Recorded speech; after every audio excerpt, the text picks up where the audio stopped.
Welcome back. Welcome back. This is volume 2, episode 9 of the Super Flow Bro podcast. I am one of your hosts, Marcus Flowers, You aka know who it is. Flow. Alright, let me can I get my drops in first? uh Nah.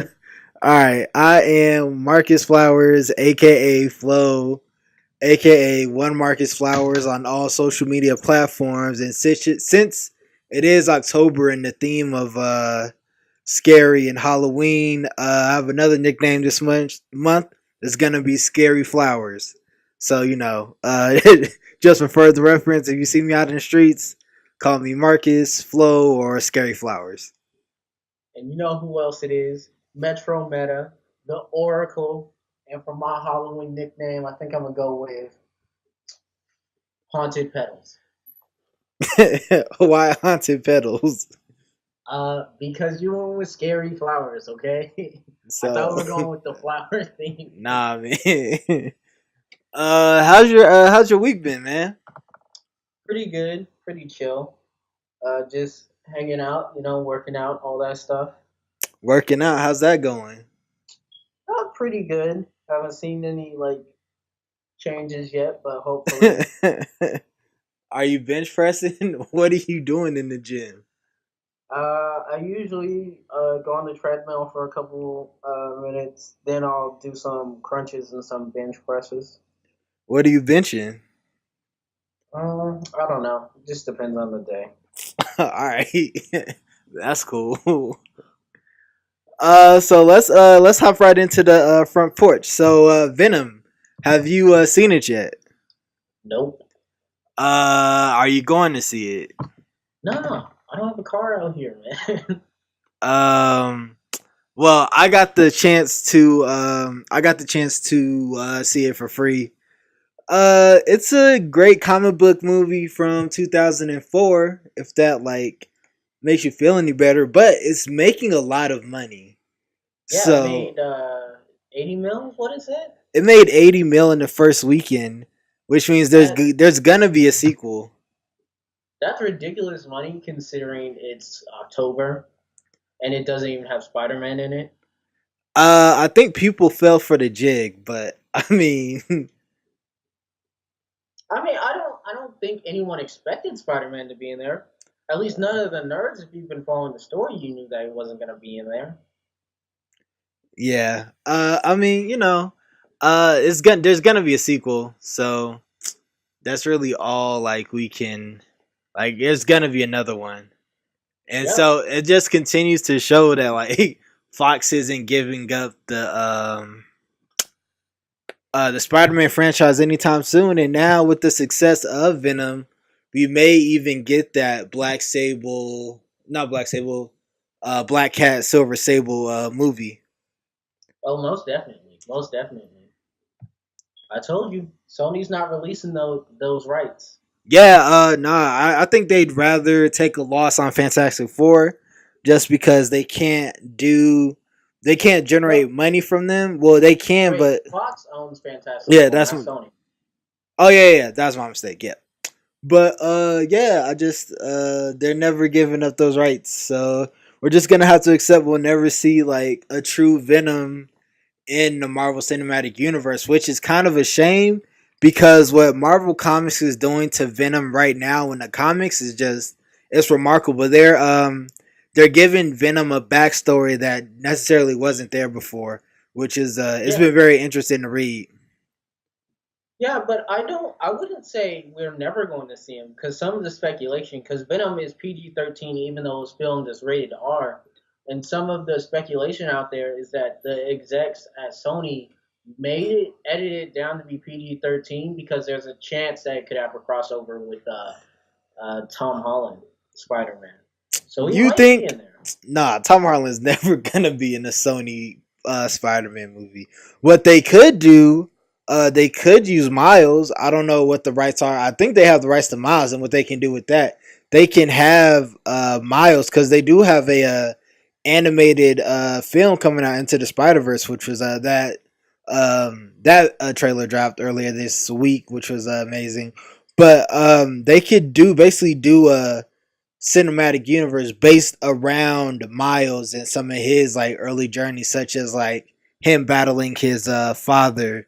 I mean, not his father, his like uncle and him. Well, you can't really do like the shield ties, so but I feel like that could they could do a whole cinematic universe just based around Miles. Yeah, I would like that. I would want Miles to have his own cinematic universe. And it seems like Marvel's making a push to make some of their newer, their somewhat new characters more popular, like Miles Morales and Kamala Khan. So we could see him soon. Yeah, definitely. All right, so moving on. Have you heard about the First Lady of the United States? Yeah, I saw her picture. Why is she wearing that outfit? So, did They, you read what her like hat symbolizes though? yeah, it was used by white colonists. This Yeah, is sort of what they wore when they went to Africa, which is why I'm wondering, like her whole outfit looked. She might as well just. I'm pretty sure her outfit came from the "About to colonize these people" aisle in Vogue. Like, yeah. what was she? Who does? Who, I don't know who's in charge of her fashion, but they need to be fired. Like, they, So if you guys don't know, Melania Trump was wearing a brim hat, and brim hats in Africa, worn by like a person of Caucasian descent, is basically that's what the early British settlers who colonized Africa wore. And so Melania's response, and also Melania has she has a history. And I don't want to say history, but she does have like past instances where she has trolled like the public and the media with her outfit, such as when she went to visit, I think it was Puerto Rico, and she had a jacket that said "We really don't care." no, that Um, was when she was going to go see the stolen children, and she had on a jacket that oh said, yeah, "I really yeah, yeah. don't care." I think there was Yeah. another outfit that she wore from Puerto Rico as well. Or did she? So she wore heels in Puerto Rico, didn't Yeah, she? yeah, yeah. Oh yeah, it was the hills in Puerto Rico. And people were like, "How are you in Puerto Rico with hills and like blah blah blah?" Which I don't really like at this point. Like, I feel like we're just so desensitized to like what they're doing. Like Melania's outfits are like the least of our worries. But my problem is Melania is a model. She understands. Like she's always like, I don't want to be judged by my clothes. But your life started out as a model. Your fashion sense and what you're wearing is gonna be what people's talking about. And she's constantly using her fashion sense to just disregard and arguably hurt like the Trump administration more than I think she should be. For someone we see so little, every time we do see her, it seems like she's causing a massive Yeah, problem with her clothes. and also it's just sorry, it's just like she said, judge me by what I do, not by what I wear. But it's kind of like you What haven't are done, you yeah, doing? you haven't done a lot. Like your You're Be Best campaign was just like, That uh, was just copy paste off of what was already on the government's internet like safety page. yeah. So it's gonna be very interesting to see where she goes from here, which is like kind of crazy to say. Like I know I'm saying it, which I hate. Like politics is viewed as like sporting events now, but it is like I don't want to say it's interesting, but it's just like it's very peculiar to see where she goes from like here. Yeah, definitely. Definitely gonna be interesting to see. Yeah. All right. So Aquafina SNL, Morgan, you have that, so I'll let you talk about it. So the rapper slash actress named Awkwafina, shout outs to that name by the way. She was on SNL and she made a couple of a couple Kanye West jokes and all that. And it came out that she was the first like Asian American female to host SNL in like 18 years.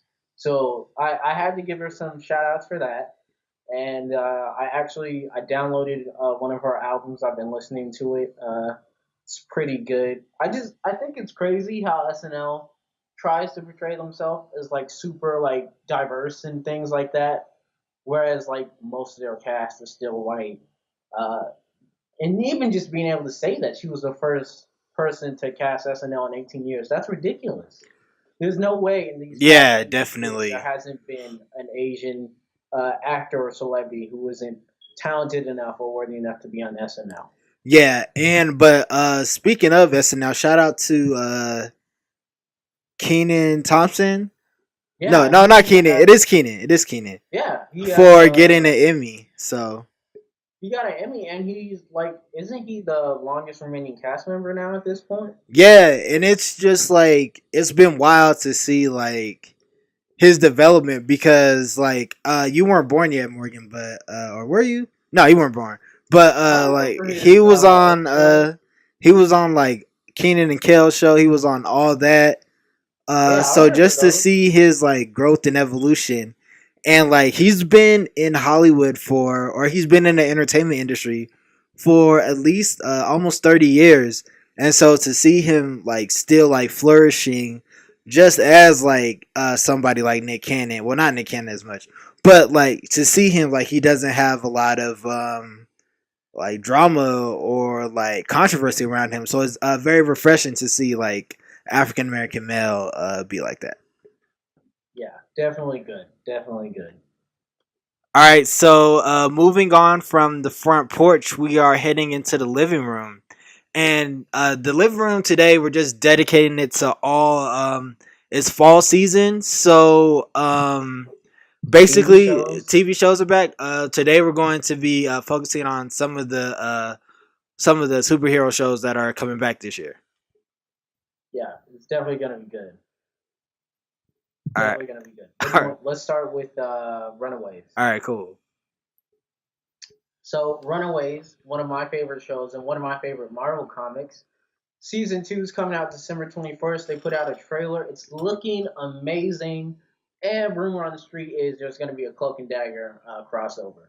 So I can't wait for that. Yeah, I still got to watch season 1 of that, so I'll try to get on that before the release. Oh, It's amazing. and before we head any further, we will be reviewing some of these shows when they come back. So it will be like bi-weekly, I think bi-weekly, and we'll be doing Yeah, some of the shows. But moving on to so did you see the Flash trailer? I did. It looks great. Okay, yeah. I liked how so one of the things that I don't like about CW shows, maybe it's because we're not like the audience, therefore like they're for like teen audiences now. But one of the things that I don't like is how they try to treat us like we're stupid. And so with the Flash, like the whole last season, there was like this girl who was like randomly popping out throughout the season, and it's like, okay, she's clearly somebody of importance to Barry and Iris. And the funny thing is, the actress playing their daughter is actually older than both of the actresses. that's just Hollywood though, man. Yeah. So yeah, but not. I actually I do like that they're using Sensata Kakata. I think it's Kakata. I've been saying it Kakata as the main villain of this year. Cause he like with a lot of the villains of the Flash, like he worshipped the Flash, and so he's going to, and hopefully in the comics he teams up with Magenta, so hopefully we will be seeing her again. Um, Yeah. but yeah, I'm super excited about that, and it's going to be fun. Next, Legends of Tomorrow. I really like. So Morgan, you're not a big fan of Legends, but I am.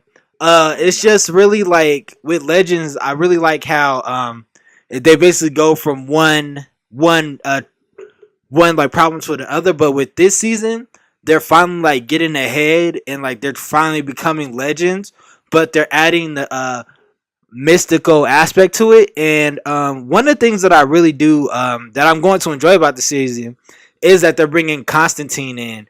And originally Constantine was on NBC, but NBC didn't know that they had a gem on their hands, and they just let it flop. And so the rights went to the CW, and the actor who plays Constantine, I'm going to look up his name real quick. Give me 1 second. Matt Ryan. He like fits in perfectly with the Legends cast, so and I think it's just going to be a great season. Yeah. All right, and next is Supergirl, and one of the things I like about one of the things that I really like about Supergirl this season is that they're going to be incorporating the Red Sun storyline. Do you know about the Red Sun, Morgan? I think I've heard of it. Okay, so if you're not familiar, basically the Red Sun is just Russia. Instead of Superman landing in Kansas, he instead lands in Russia, and so what I think they're trying to do is have another type of country have their own human type of super powered person to try to fight like Supergirl and her friends. So I think that's going to be interesting as well. Lots And of. and yeah, Oh, oh, go for it. I was just gonna say there's gonna be lots of like Russian hacking jokes in this, like Oh, straight up. definitely. And Supergirl is one of the more socially conscious shows on the CW. So Yeah, that's going to be very interesting to watch. Now we have Black Lightning. Did you watch any of Black Lightning last season? I watched all of Black Lightning. What'd you think? It was amazing.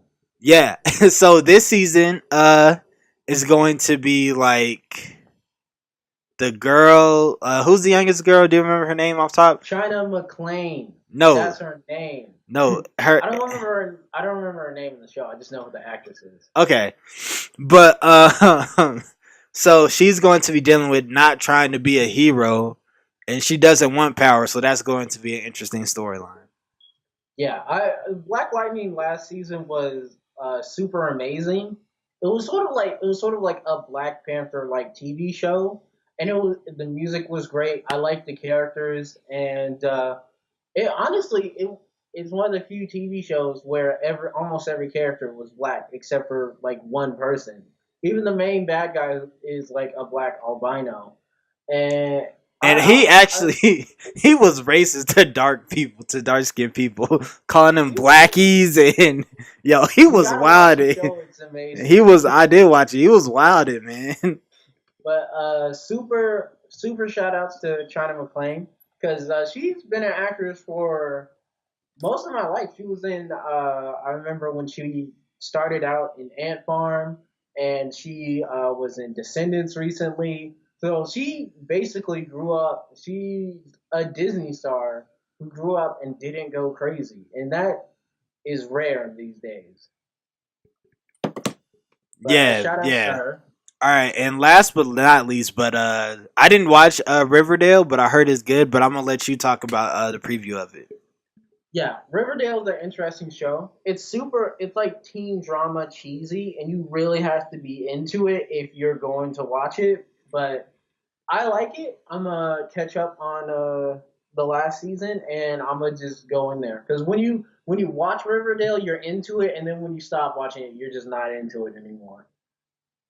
But yeah, hopefully they bring up more drama. Love True, the drama. true. All right, so done with the living room. Let's head to the kitchen. Big Mouth season 2. Morgan, have you watched any of the episodes? I watched I all of the episodes. Oh, okay. So I watched them twice.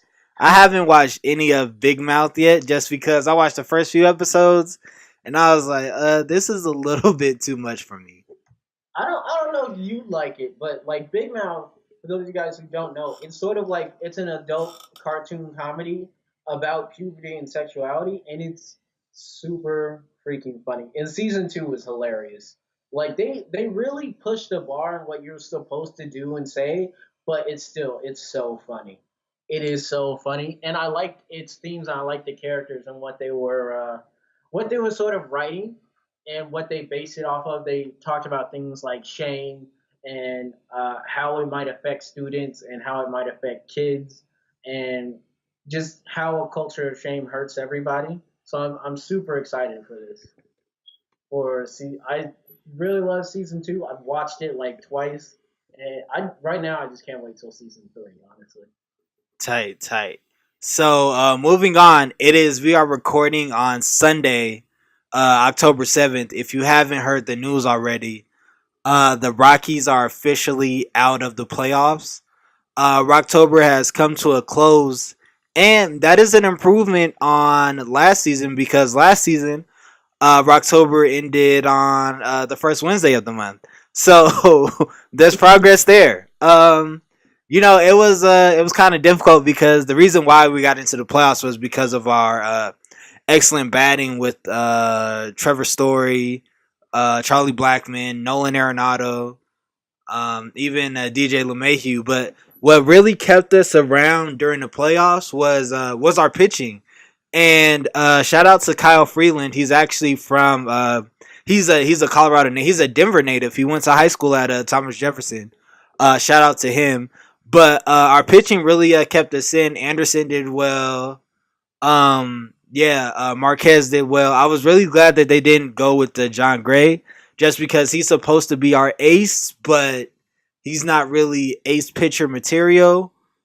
But it was so from I feel like this season was good. We just kind of like got burnt out just from I think it was probably like all the traveling we did the past week because last Sunday we were here, then the next day we were in LA, then the day after we were in Chicago, then 2 days after we were in Milwaukee. Now we're back in Colorado, so that's a lot on the body.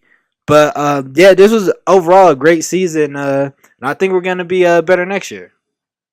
Hopefully so. Hopefully so. All right, and last topic in the kitchen is have you heard about Rose McGowan? I did not. I don't even know who that is. Okay, so Rose McGowan is a actress who came out and said that Harvey Weinstein raped her in 1997, and ever since she tried to tell the police about it, she's been blackballed from Hollywood. And she said in an interview that the Me Too movement was a sham. And if you don't know about the Me Too movement, the Me Too movement is basically women trying to get calling out the sexism in Hollywood. And she actually called the movement BS. And she said it's all BS. It's a lie. It's a band-aid lie to make them feel better. And so she's basically said she said in the interview, she said, I know these people, I know they're lily livered, and as long as it's good on the surface to them, that's enough. They're not champions, I just think they're losers. And she said, do you think I don't know these people? Do the math. Who's behind Time's Up? CAA. Where did they meet? CAA. CAA is an agency. And who needs good PR? CAA. Who are a part of the problem? CAA. And she said and she basically said that she's basically a Trump apologist as well. And I think this is very key because it goes to prove how I know this like may sound crazy, just like I know my boundaries just like as a man, but it's very heartbreaking to see the work of Tarana Burke, who's a black woman who started the Me Too movement. And it's very hurtful to see like her efforts just get called out like that because she has good intentions from all the interviews I heard, and it's just like it's very heartbreaking to see how a certain type of woman has made a movement about her not getting enough shine. And it's the same thing. Have you heard about how some women are kneeling now, Morgan? Kneeling like in front of the flag? Yes. So how come they get to do that? But wait. So they're kneeling because of the Kavanaugh vote. They're kneeling to fight basically, sexism and all that stuff. But it's very dangerous just because like when white culture tries to take over something that's been started organically by minorities or people of color, it's very dangerous that the true message has gotten overlooked. and that's just how I feel. I don't know how you feel personally, but it's just like I mean, it's a very slippery slope because like when you take just throughout history, like their voices have always been louder than ours. Like even when we scream at the top of their lungs, they can say one thing and that's it. Prime example, even like Emmett Till, like something simple as that. Like she just had to say one thing, and a young man like lost his life. So it's just very it's very heartbreaking to see something like this go down in this fashion. yeah, and it is a slippery slope. I've thought a lot about how society sees it, and to an extent, there is an ideal that women are becoming more empowered and are showing off more, and that's great and that's amazing. But I think in this like hullabaloo, people are starting to forget the sins that they have done. Like the Me Too movement is great, but let's remember people like Emmett Till and people like and how easy it used to be for if you're a white woman to just call out a black man and say he did such and such to me. There's a whole book on it. It's called To Kill a Mockingbird.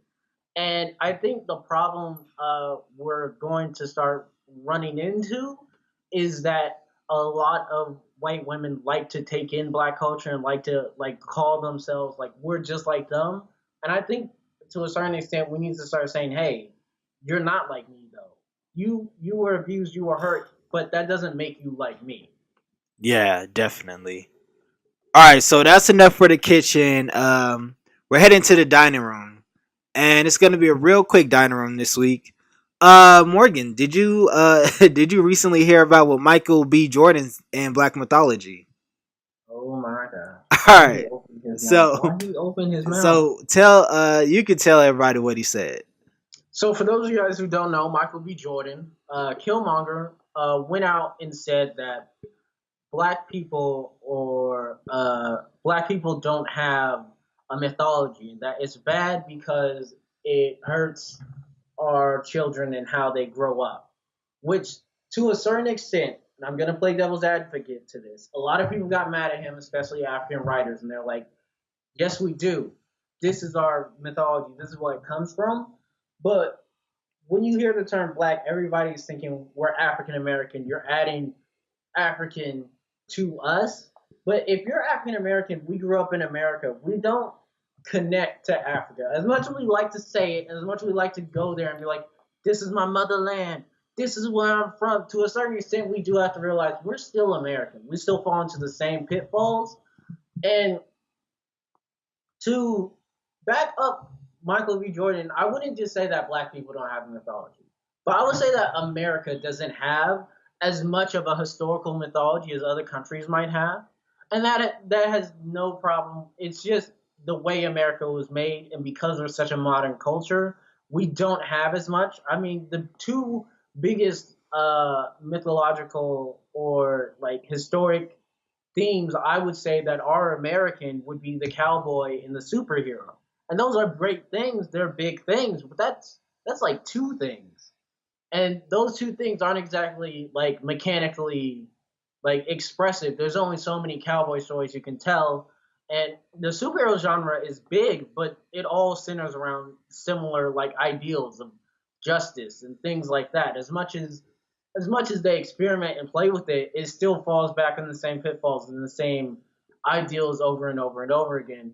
As opposed to you look at something like Western mythology, you have witches, you have wizards, you have dragons, you have the Harry Potter universe, and then you could also have Middle Earth, and then you have all this other well developed stuff.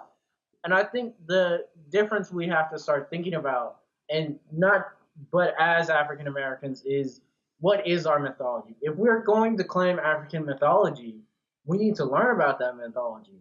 And as much as we like to say we like black people, we like black mythology, I very wager that black people don't.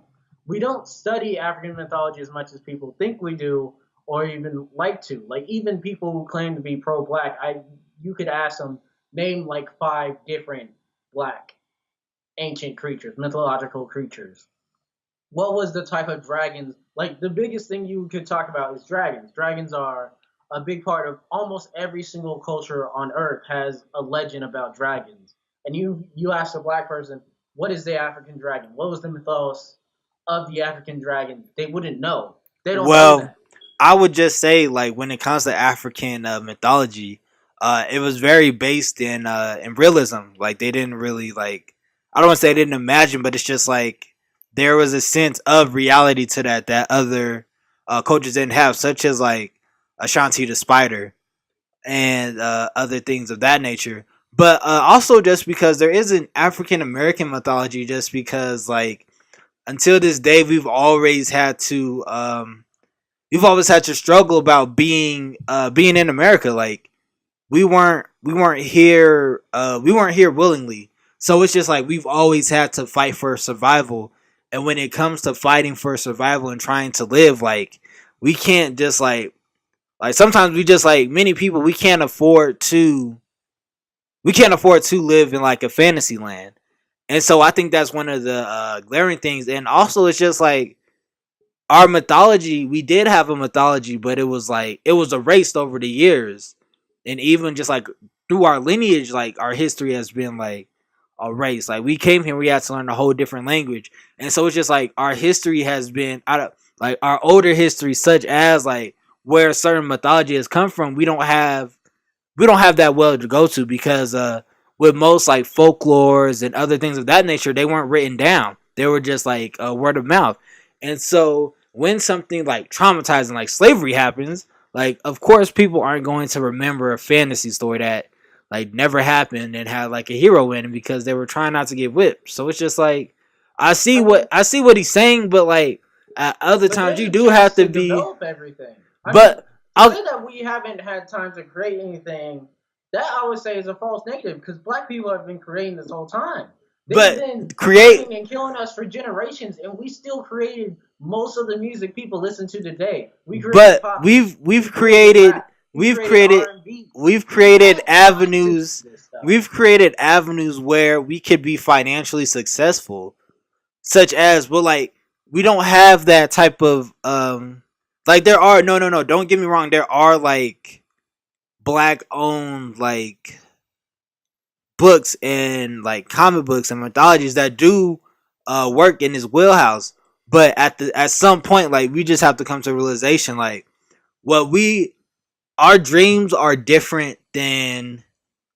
Well, I can only speak about myself. Like the type of dreams that I have will make me financially successful. Like, I don't really think about what make me more financially successful.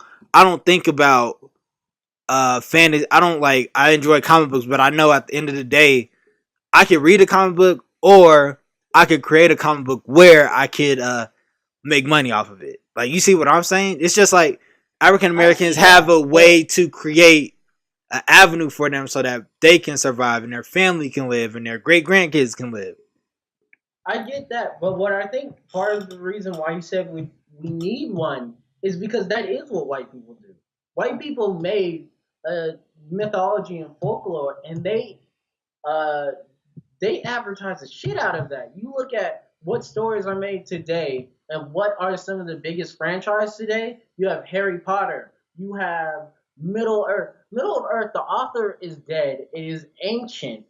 Lord of the Rings series. It's ancient, and they made the perfect movies. They have the book. They have the Silmarillion, and Amazon is still spending millions of dollars to make a TV series based on it. You have things like Game of Thrones. Like their folklore isn't just how they imagine the world in the past. It's how they talk about the world in the present and in the future, and it's how they keep their society around, and it's how they make money off of things. And while to a certain extent most mythology has stopped being made because of like science and modern activity, they're still making new genres. You have the cyberpunk genre, you have sci-fi, you have Star Wars and Star Trek, and you see how the white culture uses their mythology and their past to tell stories in the present and in the future, and that's how they make those types of money because it's easier to do it when you're basing something off of mythology. If you're basing it off of something that already exists and has certain rules and can be played with and ranted with.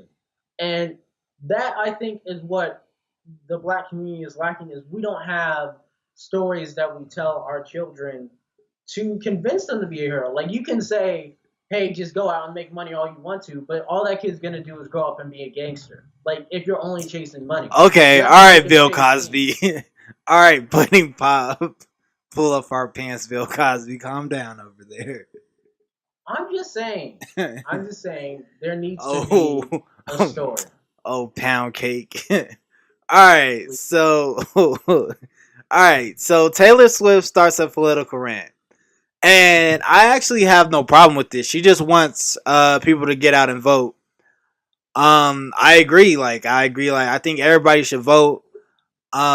This is the most important election of our lifetime, and like I say, I know we hear this every 2 years or every year, but I do. This upcoming election is very important for just it's just like I don't like I feel like at this point if you don't vote you don't care about like your children or your grandchildren or your great grandchildren Or yourself. yeah or yourself yeah We always like to talk to about like, don't you want to save the world for your future? Nobody cares about their kids. They really don't. Nobody cares about their kids. People care about themselves. And you need to start thinking about yourself and making a better world for yourself. But part of the reason why I put this in here is because she talks about how she's always supported like women in like politics and lifting them up, which is great, which is things that we should be doing. But she's backing a man against a woman here, and I put that on there because I think sometimes I think this is some of the problems people have with things like the Me Too movement is it builds so much clout in like female empowerment that it tends to think that if someone is a woman, we're automatically going to take their side, and I think that's very problematic and something that feminism have to think about because sometimes a woman isn't always going to be the best backer. 43% of women in Alabama still voted for Roy Moore. We still have people like Sarah Palin. Like almost actually every it single was like Republican. 60 it was like 63% of women in Alabama white women in Alabama voted for Roy Moore Yeah, but continue. yeah. We still have people like Sarah Palin's in the office, and all as much as people like to talk about Republicans and how much they hate women and women's rights and blah blah blah blah blah. Every Republican still has a wife. They still have daughters. They still have family members who are females who still back them for no other reason, but they do believe what he's saying. And sometimes we have to realize that women aren't always going to be the best voice because sometimes they might not be on our side. And one of the best examples I would like to think about this was in South Korea. It was like a couple years ago, a little bit before Trump became president. The South Korean president was a female who was doing corruption charges and was basically ruining the country. And a group of feminist group of females got together and protested her and got her out of office. And shout outs to that group. I don't remember them, but I remember they were an Overwatch group because they had diva stuff out there, and that's my main. So I was like, yep, I'm backing you. But I think we need to think towards the future and saying we need to support women. We need to put them in locations of power, but we also need to again hold them to the higher standards that we're trying to hold men to, because they could fall back and they could do something wrong and they could say something wrong, and that was my thing about this. Okay, very cool. So that was it for the dining room. Grand opening, grand closing. I'm gonna take it this week. So earlier this week, or not earlier, today's Sunday. Yesterday, my our mother got awarded the My Brother's Keeper. She was an inductee in the My Brother's Keeper. She's part of the 2018 class. Shout out to her. And it was just the My Brother's Keeper. It's a program that helps young African American males who are in the high school range and gives them like mentors and programs that they can use to succeed in life, such as like career paths and other things of that nature. And what the MBK honor classes do, they basically are just like recognized for their actions that they've done in the community. And our mother she was recognized because she's been an educator for nearly 30 years, and she's educated hundreds and thousands, even probably thousands of students. And just like her dedication from like our church, from Campbell Chapel, some of her work with just like everything in between. Some of her work with the Black Student Alliance at East High School, and just stuff like that. And it was just so Morgan should have been there. It was great seeing her. It was well deserved. It was one of her students who nominated with her. And what really got me was Mayor Hancock. If you listen to our podcast, I'm not the biggest fan of Mayor Hancock. But Mayor Hancock, he sat there, and for about 30 to 40 minutes, he talked about the importance of community, tough love with your kids, and the importance of male role models to young black males. And if you don't know, I will remind you, Mayor Hancock, he is the same politician who was caught in a prostitution ring.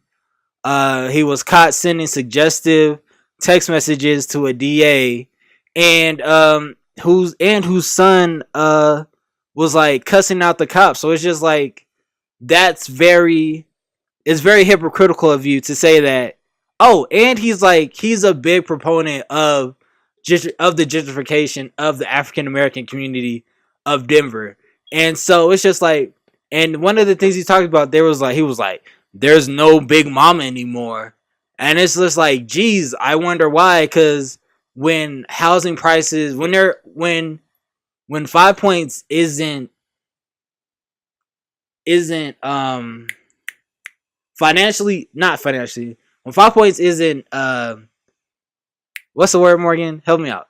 When it's not affordable, that's the word. Sorry. When it's not affordable, and you like disperse like the black community of Colorado, of Denver, to different sections. Like you send them to Aurora, you send them to Green Valley, you send them to Centennial, you send them to Thornton, you send them to Longmont. And it's just like, when you spread us out, of course we're not going to be as strong. And he talked about he talked about communities, he talked about African Americans coming out of their hut and being one. And it's just like, it was just like, it kind of hurt me, just because it's like, you say all these things, you say one thing to us, because it was a black audience. It's the My Brother's Keeper, and they should have started by Barack Obama.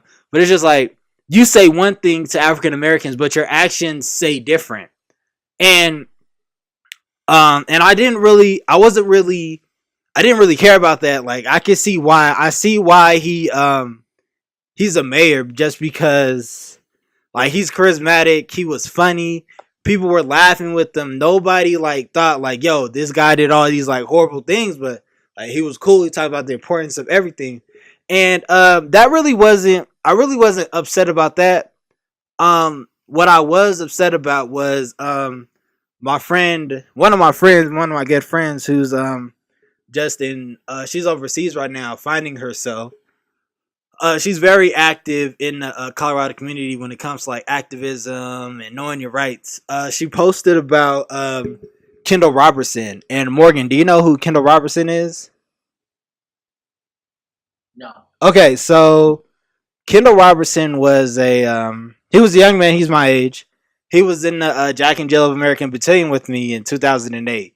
And Kendell Robertson, he was back, I want to say 3 years ago now, in Montbello. He was a substitute teacher slash gym slash football coach. And he got fired from his job because he was basically, he was telling 17-year-old girls that they were freaks, and he was looking at, and he would take their phones and he would like watch videos of them. Like, one of the girls was masturbating on her phone and he was watching it. And another girl was, I forgot what the act was. It was a sexual act, but he watched that as well. And he showed another girl a sexual cartoon and said, "This could be us." And so he, of course, one of the girls told, and they got fired, and he got fired, and he was charged with it's a new kind of sexual harassment because it was through telephone. It was through the phone, and so he was supposed to he was registered as a sex offender, and he lost his job, of course. And the prosecutor said he has to find another career because he can never work around children again. Well, my friend, she posted a story about Kendell Robertson, who I'm actually gonna bring up the story right now. He basically got acquitted of everything. He was found guilty, but he was acquitted of everything, and like everything was deleted from his record. Comparing to that, let me bring it up. Um, uh, oh yeah, here it is. Okay. So, district attorney acquits school sex offender after jury votes guilty. And Beth McCann, who's um, the DA's office had changed its mind after winning a conviction during a jury trial the prior year. So, then McCann's office wrote that it completely agreed with the convicted criminal's defense attorney and that the case should have never been filed by her predecessor Mitch Marizzi. And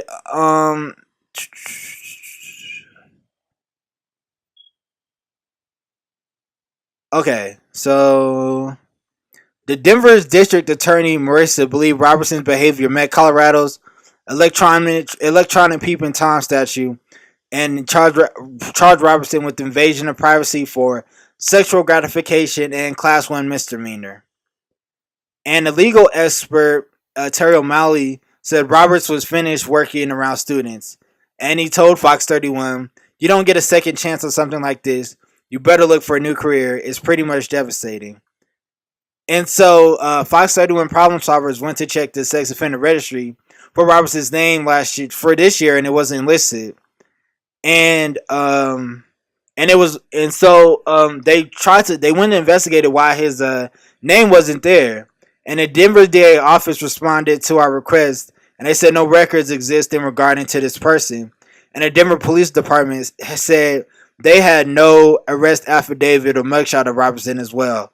And Denver court records and a standard criminal background check showed a few traffic tickets for Robertson, but no mention of his invasion of privacy for sexual gratification conviction. And all those records disappeared from public view. But Fox 31 still had copies of those papers. And Beth McCann, she said, well, this was a rare legal maneuver, and it was initiated by Beth McCann. The DA's office, which had convicted this guy in the trial court, filed a pleading that said, "We agree with the defense. This wasn't a crime, and the court should grant the appeal and dismiss the case. That is unusual. I frankly don't remember seeing that happen ever." Legal expert Dan Reith. And DA McCann was elected and took over for retiring prosecutor Mitch Marizzi in January 11, 2017, and this was one of the first things that she did while in office. And so basically, um, Kendell he moved to Southern. He moved to Louisiana, and he works at a Southern University, and A&M College. I think he just works at Southern. So yeah, and when Fox tried to comment, he said no, thank you, and he said, "You talk to my lawyer in Colorado. You talk to him." And the attorney didn't reply to a request. And Mayor Hancock staff said that the mayor was not aware of his name, was listed as a reference, and was never contacted for reference. So it's just it just shows like with this Kavanaugh convention, or even like back to Mayor Hancock was talking about showing your children tough love and like being overprotective of his daughter. But it's like you're overprotective of your daughter, but yeah, you know about a sexual predator, and you let him be around you again when he has proven in the past that he can't handle himself around young girls. So why would it's just like it's very hypocritical, and it's very disheartening just from like a human perspective. Just because when you elect officials, because I did vote for Beth McCann, and I did vote for Mayor Hancock, and it's just like when you when you put your trust in elected officials and they don't have your best interest at heart, and they will do whatever it takes to make sure that their guy is safe. It's like it's very disheartening, and that's why I get back to the whole Kavanaugh thing, because that's how people like Kavanaugh get on. That's how people like Kavanaugh have entitlement issues. Like somebody like Kendell will have entitlement issues just because he's gotten everything his whole life. And it's just like when you've gotten everything handed to you your whole life and you've never faced adversity like that, people are going to look at you different. So basically, when people with entitlement continue to get passes, that sets a dangerous precedent, which is why somebody like Kavanaugh wasn't expecting the adversity that he got, regardless of what he did in his past, because he's never had to face it before. And so it's just weird that it's weird how like politicians are coming out about Kavanaugh, like, and saying that, oh, he shouldn't be confirmed, he shouldn't be this, and that, but they do the same to protect their own kind at the end of the day. And so it's very hypocritical, and it just like sucks overall. But bottom line, make sure that you are registered to vote. We will have a link in the description where you can vote, where you can see if you're registered to vote. Make sure you're not purged. Get out and vote. Tell 3 people to vote. That's about it. Once again, Yeah. make sure you like, comment, subscribe. 26 in Glencoe on 26 in Glencoe on Twitter, 26 in Glencoe on Facebook, and 26th and G on Twitter. Follow me on Twitter and Instagram at one Marcus Flowers, and follow Morgan on Twitter at Metro Meta 2648. There is a since it didn't drop this week, there will be a Fantastic Flow podcast about season 2 of Iron Fist. It's actually one of the best Netflix series. Morgan, you should check it out. You're telling me season 2 of Iron Fist is that good? Yeah, it is. Um, Nice. and also, big announcement. So we have a new podcast joining the 26 and Glencoe Media Network. It is going to be called Welcome to Nave's Neighborhood. That will be releasing sometime this week as well. So yeah, once again, stay tuned, and until next time, peace. Peace. All right, man. That wasn't bad. Yeah. Do you do you want to talk to mom, or are you good? I'm good. Okay. All right, bro. Just call it B Jordan Brawl. Okay. All right, see ya. Yep.